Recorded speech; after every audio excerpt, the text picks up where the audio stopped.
'Twas the Eagle podcast before Christmas, and all through the virtual newsroom. Lots of journalists were typing. All their deadlines did loom. The capital region is lit and twinkling, as it typically is at this time of year, reminding us that it's Christmas. But it's a very different Christmas from years past. One that comes with stern warnings from public officials to avoid a universal hallmark of the holiday season. That is, gathering with friends and loved ones. Coming up on this episode, we'll have the week's top headlines, but also some festive holiday cheer. 2020 has hit us quite hard enough, thank you very much. We'll hear about the curious local history of the world's most famous Christmas poem. 'Twas the night before Christmas. And we'll learn how local food and grocery delivery drivers are kind of like Santa Claus. It turns out neither of them had ever thought of it that way. This is The Eagle, a Times Union podcast, a look inside our newsroom. I'm Jessica Marshall.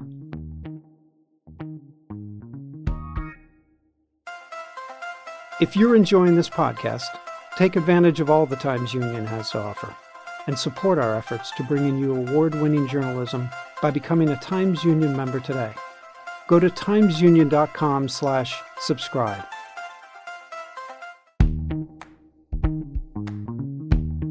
Welcome to The Eagle. I'm Jessica Marshall. Let's start with a look at what appeared in the Times Union and on timesunion.com this week. We are here once again for the second to last time this year, before 2021 hits us, with Times Union editor Casey Seiler. Casey, there's a lot of grim news this week, and I promise we'll get to some happy stuff at the end of this conversation, but we're going to start with, in much the similar way that we've done for the last several months, in that, what's the local COVID scene? What's going on? What's the latest? Jess, first of all, please don't say 2021 is going to hit us.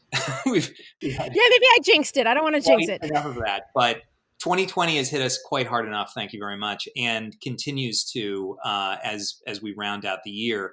Albany County crossed the threshold of 1,000 active cases going at the same time earlier this week. That's scary. Hospitalizations are still way too high, and the daily new infection rates are, they're either right below or right above 200 for far too many days. This situation is, of course, not relegated to the capital region. It's happening across upstate and really across the state writ large. And now, of course, we have the additional concern over this variant strain that has emerged in the UK that is apparently much more transmissible, even as the state and all states and the federal government are racing to get as many doses of the vaccines that have been approved out to the public.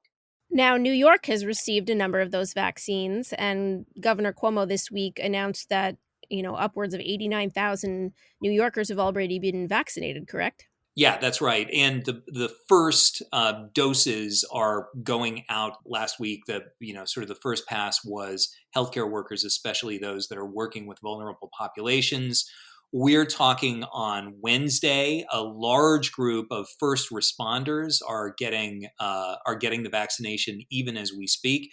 They're getting it in an undisclosed location because local officials would rather the public not know for security reasons where there is a large stock of the vaccine. But at the same time, the governor in his briefing earlier today said that the state health department is considering the possibility of creating a pilot program where people get rapid tests before they go in to see a key Buffalo Bills playoff game that's supposed to be played in Buffalo early next month. And then they would be contact traced to see if the rapid testing was able to actually stem the spread, which to me and to people who have had a difficult time getting rapid tests, if, for example, you want to go visit an elderly relative in a nursing home, that idea seems perhaps a little bit an example of misplaced priorities, but I guess we'll have to see. The governor and the health department said that they are considering it as a pilot program. So we'll have to see if they actually move forward with it, which is in no way to disrespect the Bills' success this season. But now, as a Buffalo Bills fan, I would have to say that wouldn't it be truly tragic in a Buffalo Bills fan's way if they had to miss, the Bills actually winning the Super Bowl this year after all that they've been through. yeah, second only to them dying or a relative dying of coronavirus. Exactly. Now, moving on, we had some big weather news last week, but that's kind of having a ripple effect on this week.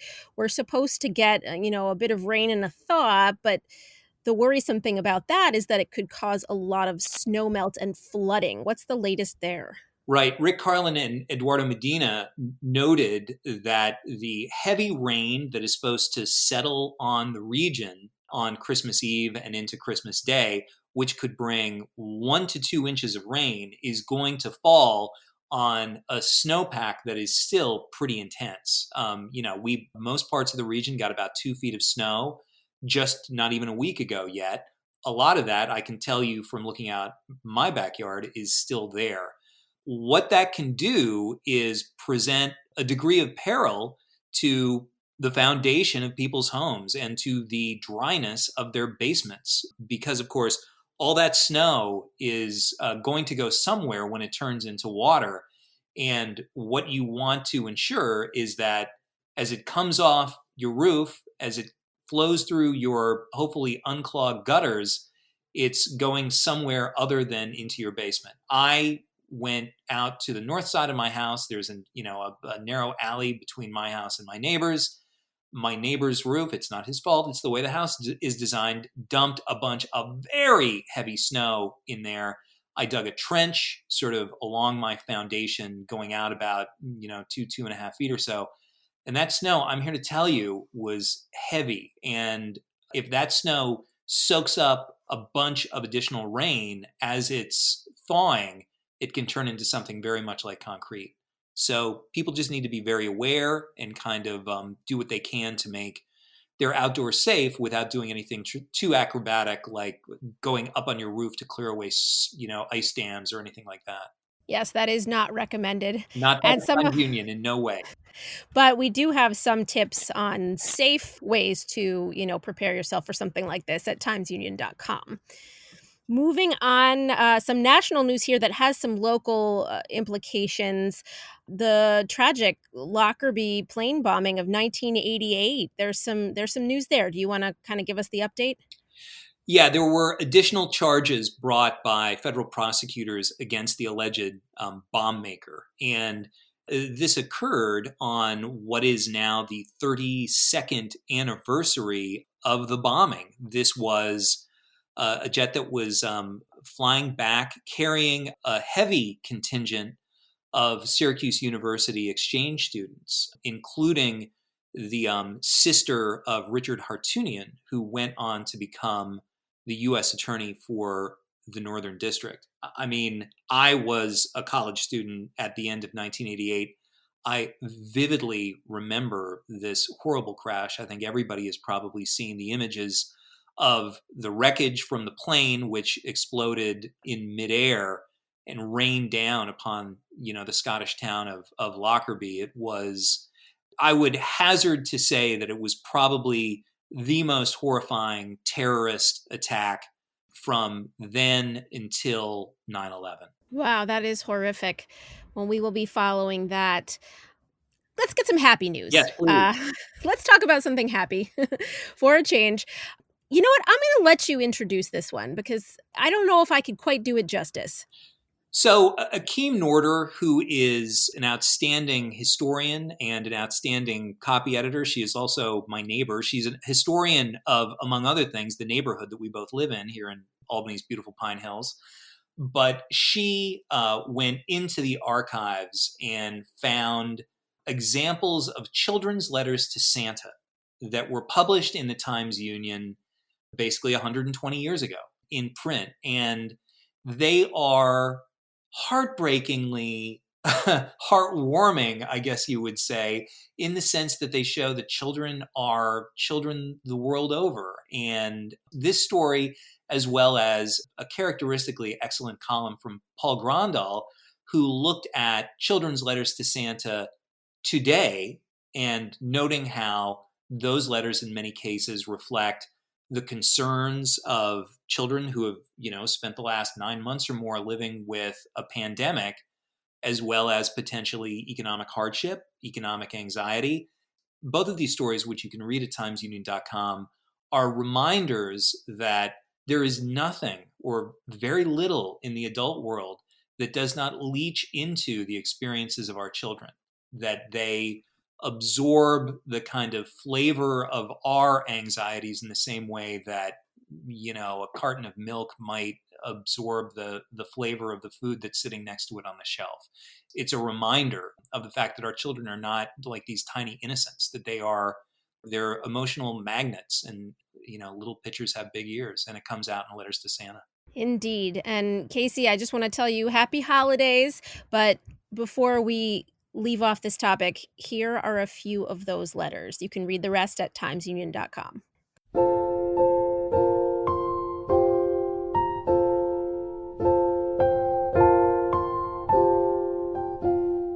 Dear Santa Claus, I thought I would write you a few lines saying that I want a storybook and a gold ring and a pair of gloves. As I could not think of anything else, I will close my letter. Miss Irene Gorman, 69 4th Avenue.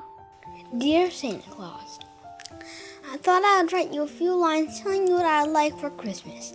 A pair of shoes, a pair of stockings, a pair of mittens, a pencil tablet, a pair of boots, and a pencil box, and a handkerchief, and a ruler, a horse wagon, and a train of cars. I'll be very much pleased if I get them. John Donovan.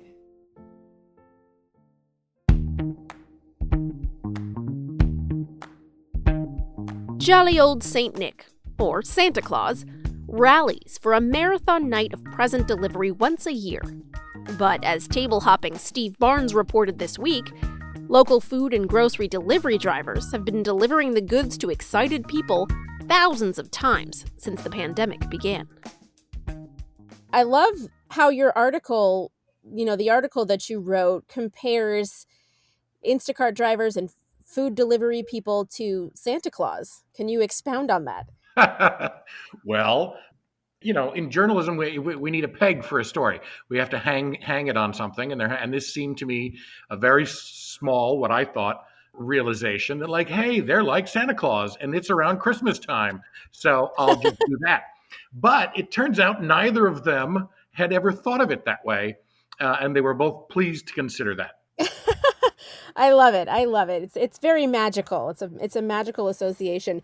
But, in reality, as you said, we've been relying on these people for months now, a lot of us in the capital region. Can you kind of just go through what their story has been in the last several months?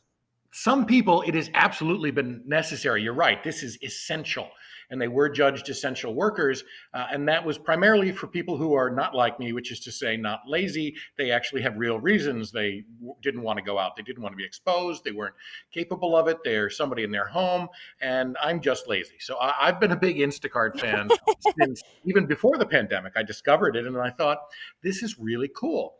And of course, there's nothing new about food delivery. People have been getting Chinese and pizza delivered for decades, But in this case, both of these people had reasons for going into it. One of them, Casey Madala, is a young woman, mid-20s, and she works for a social services organization assisting people with disabilities. And she lost a job that was pretty good and then found another one in the same field that paid considerably less. And she had been a pizza delivery person in high school and thought, oh, well, let me try that. So she started with one of the big three national apps that need not be named because they charge absolutely obscene fees to restaurants. And she hooked up with Melio, which is based in Latham and is locally owned and now has about 300 restaurants from about Slingerland's all the way up to Queensbury. And they promised Casey they would double her money. And in fact, they did double the money she was making from the other app. And she makes more money now. She drives about 30 hours a week for Melio, makes more money from Melio than she does her quote unquote real job. And it was the reason she was able to buy a new car this year. Wow, that's excellent. Then the other guy by the name of Roger Allen, he's 50. He lives up in northern Saratoga County and was working for a theme park in the Lake George area. And when the 2020 season got flushed, his job went with it. And so when he started, he was doing 55 or 60 hours a week with Instacart, which shops at a variety of mostly supermarkets, but also some other stores, everything from, BJ's Wholesale Club to Sephora. And we can set aside for a minute what we think about whether or not somebody who's working 55 or 60 hours a week is actually an employee as opposed to an independent contractor, as Instacart maintains, so they don't have to pay them benefits or anything. But it was really helpful for Roger because when he was working hard, he was bringing home $1,500 a week and sometimes doing 9 or even 10 shopping runs a day, picking people's groceries up for it. He had also been an Uber driver, and he said there's absolutely no comparison that Instacart customers tip way better than Uber customers. Wow, that's great. So in a way, this has been a salvation for both sides of the equation. The folks who really needed to have, deliveries for COVID safety reasons and other reasons. And then the folks who are doing it are, finding these unexpected benefits that are really helping them at a rough time, right? Definitely. Now, what about safety issues? Did the folks that you talk to have any concerns about COVID safety for them while they're doing this? Both of them have to answer questions. It's like COVID screening, and this is the best that can be done, at the moment without actually somebody giving them a rapid test. But they have to answer, have you been exposed to anybody? Have you, at any point, did you encounter somebody that you were suspicious about? Have you yourself been feeling good? Do you have a temperature? So they answer all these questions. And Casey says with the restaurants, there's often a dedicated door that they go to, or right at the end of the bar, there's an area set aside for them, because there are restaurants that are now doing more than 50% of their business takeout. And these were complete sit-down restaurants that hardly ever did takeout, and now they're doing 50% of their business. So they've gotten pretty adept at it. And, there's sanitizer there, and there's insistent on masks.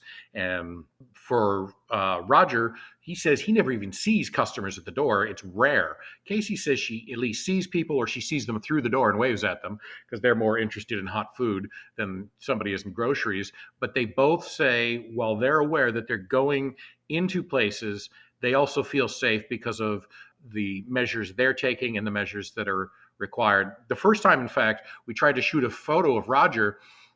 He admitted he screwed up logging into the app, and his fat finger got in the way, and he clicked the wrong button, and they wouldn't let him shop that day. So he had to reschedule the photo. Oh, no. Yeah, Poor he was guy. completely healthy, and his finger just got in the way. He's like, I hit the wrong button. And they were like, nope, you can't retract that answer. Come back tomorrow. Oh, my goodness. Going forward, where do you think this industry is going? Like, if we suddenly, the vaccine, miraculously cures us all of this pandemic, and restaurants go back to business as usual and such, where do you think this is headed? I think for certainly a large percentage, a percentage of customers, including likely me, are going to stick with Instacart just because there are 2 grocery stores, depending on which route I take home, I can pop in. And I was somebody who was stopping even twice a week after work. And I'd like, I want a piece of fish and a salad tonight for dinner. Or, that bread looks good. I'll just spontaneously buy a loaf of bread and stick it in the freezer. And I really haven't missed it. I swear, since January, I have stepped foot in a supermarket twice, including once the 2 days before Thanksgiving. Wow. And, I'm somebody who shopped a lot. I still went to the farmer's market back in the warmer, since they moved indoors, I haven't, but I went to the farmer's market plenty, but I have not gone to supermarkets. So I think grocery will continue just because people love the convenience of it. And if you're spending $100 on an order, you're probably, between fees and tip, you're probably going to pay $20, but $20 to sit at your computer at home, type in everything you need, consult the person on substitutions, and make sure they're getting you a small head of green cabbage. Because if you live by yourself, a big head of green cabbage lasts a really long time. And there's something wonderfully intimate about it that one of the things Roger said to me, that it's amazing what you get to know about people from what they order. And we didn't put this in the piece, but he was like, sometimes you see what somebody's ordering from the pharmacy section, wink, nudge, nudge, nod, and say, "You go, dude." That's great.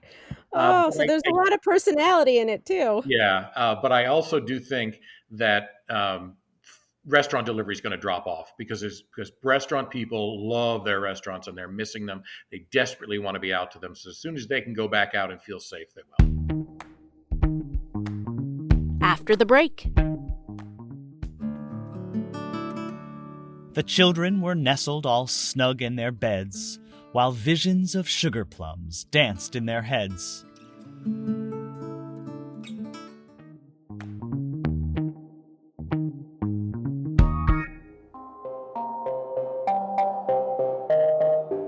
Hi, I'm Casey Seiler, editor of the Times-Union. Join us for an ongoing discussion on major developments in the saga of Keith Raniere, co-founder of NXIVM, the shadowy upstate New York organization at the center of the explosive federal investigation that resulted in his conviction on charges of extortion, sex trafficking, and more. We talk to former members of NXIVM, discuss the latest news, and preview the likely next twists in this bizarre and disturbing story. You can find NXIVM on trial at timesunion.com or wherever you listen to podcasts.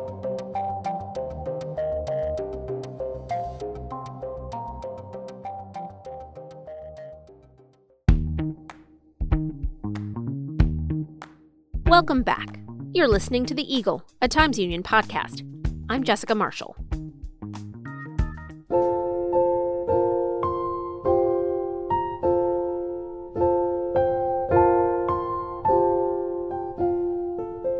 The year is 1823. On a cold morning in late December, residents of Troy, New York, read in their local newspaper what was to become one of the world's most famous Christmas poems. "'Twas the night before Christmas, when all through the house not a creature was stirring, not even a mouse. The stockings were hung by the chimney with care, in hopes that St. Nicholas soon would be there." A visit from St. Nicholas, better known nowadays as "'Twas the Night Before Christmas," turns 200 in just a few short years. Yet it still resonates today, particularly in its birthplace of Troy. Columnist Joyce Bassett has been writing about the historical impact of this poem for several years, and I caught up with her to learn more. So apparently you know a lot about the history of this very iconic poem, and it has ties to the Capital Region. So could you talk a little bit about the poem and how it came to be? Yeah, well, it's funny because I have a really cool interest in it because I delivered the Troy Record as a young girl. I grew up in Troy, and then I became a journalist, so maybe that had something to do with it. People who live in Troy and the Capital Region really enjoy this history, this special part of history. Almost 200 years ago, Troy's newspaper at the time was the Troy Sentinel, and they published a poem that was called A Visit from St. Nicholas. And, you can actually get copies of the poem. You can see the actual copies of the newspaper. And that poem started out, "'Twas the Night Before Christmas," and became known as "'Twas the Night Before Christmas." "When what to my wondering eyes did appear but a miniature sleigh and 8 tiny reindeer, with a little old driver so lively and quick, I knew in a moment he must be Saint Nick." Wow. Cool. I read the poem every year to my kids on the night before Christmas. It's just so iconic. And I have to confess, I did not know that's where it came from. That's such a special tie to the region.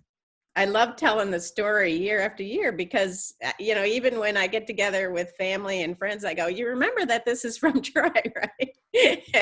There's some controversy over who wrote it. So tell me about that. Like, who came out and said that they wrote it, and then who's challenging that, and what's the controversy there? Yeah, so the long-standing the person who people think wrote the poem his name is Clement Clark Moore, He's the long accepted author.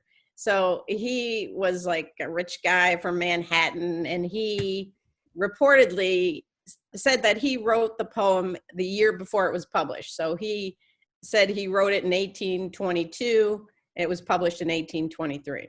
There's actually a plaque in downtown Troy that cites him as the author. And if you look at books, and pretty much he's cited as the author.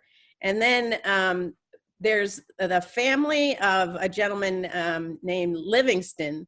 He was a farmer of a pretty prominent Dutch family in the Hudson Valley.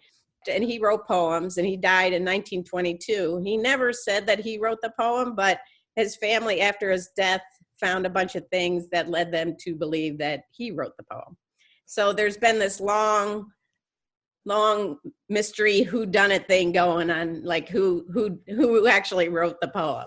Yeah, and one of the things that you wrote about this week, and over the years, I assume, is how we're still kind of parsing out that controversy in a kind of entertaining way. So what's gone on in the last couple of years regarding this? Yeah, I'll never forget. I was working once as an editor on the night desk, and we had one of our reporters who went out to cover a mock trial, and it was the story of the night. Everybody loved it. So there were prominent judges and politicians who got together and thought it'd be a great idea to do a mock trial, and it was called Livingston versus Moore, who really wrote A Visit from St. Nicholas. So one side was represented by the Caseys, longtime judge and lawyers in the Troy area, and then they represented Livingston. And then Clement Clark Moore, he was represented by E. Stewart Jones, who's a very prominent local attorney. And it was a hung jury. That was on the 190th anniversary. So that was pretty neat. And then they did it again the following year, and the Caseys won. So, it's kind of like something that Troy has embraced and, made events around the history of it. More rapid than eagles, his coursers they came, and he whistled and shouted and called them by name. Now Dasher, now Dancer, now Prancer and Vixen, on Comet, on Cupid, on Donner and Blitzen, to the top of the porch, to the top of the wall, now dash away, dash away, dash away all. I'm curious, and I'm sure that, no one knows the answer to this question, but I wonder what your thoughts are on it. Why was it published in a Troy paper? Like, was there any evidence as to why, and why it was anonymous as well? I think it was just submitted and by someone, and then they happened to be the ones that they submitted it to. That's all that I read on it. And then I think the fact that it was authorless, it probably was just handed from person to person, I'm guessing, and then it wound up in the newspaper as more of an entertainment, obviously, for around the holidays. People didn't try to find out who the author was. And it went viral, so to speak, Right. And only the way something could go viral in the 19th century. Exactly. It does. It has a very mystical quality about it. I mean, I know hearing it as a child myself, I just felt it was such a magical poem, and it really it resonated with me, and it stays with you your whole life, right? Sure. And Yeah. and there's so many variations of it as well, funny ones. And obviously everyone has grown up with this, and everyone has, I have an old book that I really treasure that has the poem illustrated, and I just love it, and I bring it out every year. Oh, well, this year will be no exception, right? The COVID pandemic can't stop us from enjoying those holiday traditions, right? Absolutely. Obviously, in the 200th anniversary, we're going to have a really big celebration on hand. So that'll be 2023. So we have Troy has a couple of years to plan for this, and I'm sure even next year when this is over, they'll be celebrating that.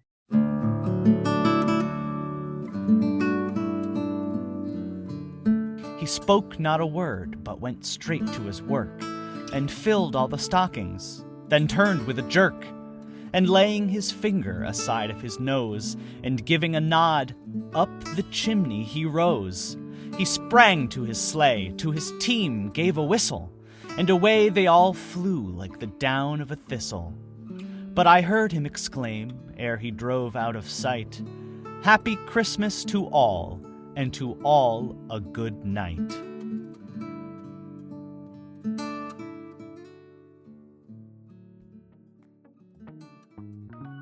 That's it for this week. I'm Jessica Marshall. Special thanks to Kinsey Marshall, Caleb Banowski, and Times Union producer Kevin O'Toole for lending us their voice talents for this episode. We'll be back next week for our final episode of 2020. In the meantime, check us out on Facebook, Twitter, YouTube, and Instagram, or head over to timesunion.com for the latest news and features. And a very Merry Christmas to those who celebrate.